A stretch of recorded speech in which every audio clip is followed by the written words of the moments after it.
Ngayong naglipa na ang mga vlog na naninira kay Vice President Sara Duterte, may payo ang pangalawang pangulo sa mga taga-suporta nito. Alamin kung ano sa balitang ihahatid ni Jason Rubrico.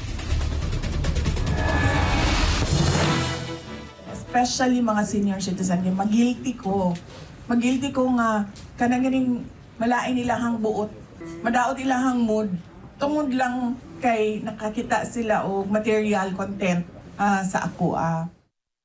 Aminado si Vice President Sara Duterte na siya ay nakokonsensya sa tuwing may mga taong nasasaktan sa tuwing nakakapanood ng mga vlog na ang mga content ay puro paninira laban sa kanya. Kaya payo ni VP Sara sa mga taga-suporta nito na huwag nang manood ng mga ganitong klaseng vlogs dahil sa huli sila lang ang may stress.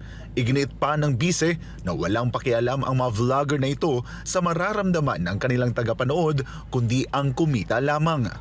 Manonood ka, Stress ka pa. mabubwisit ka, mabad mood ka, mas-stress ka. Yung gumawa ng content, inisip ka ba niya? Ang naisip lang niya, kikita ako dito, ilang hits ito, o ilang anong monetization nito. Inisip niya ba yung stress mo? O so bakit ka magpapastress sa kanya?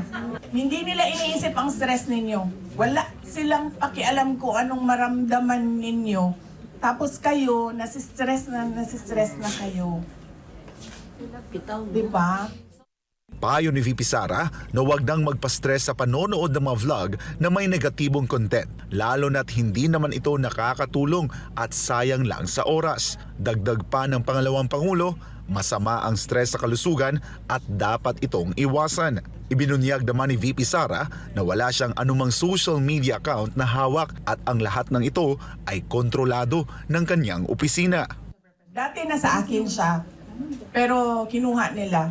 Kasi sabi nila, mapapaaway ka lang lagi. So, ang content natin is negative. So, hinawakan nila, wala akong access sa social media. Matatandaan noong nag-resign si VP Sara bilang kalihim ng Department of Education at ibinunyag ang umunoy pagmanipula ng House of Representatives sa kanilang budget, naging sentro na siya ng aniyay mga black propaganda.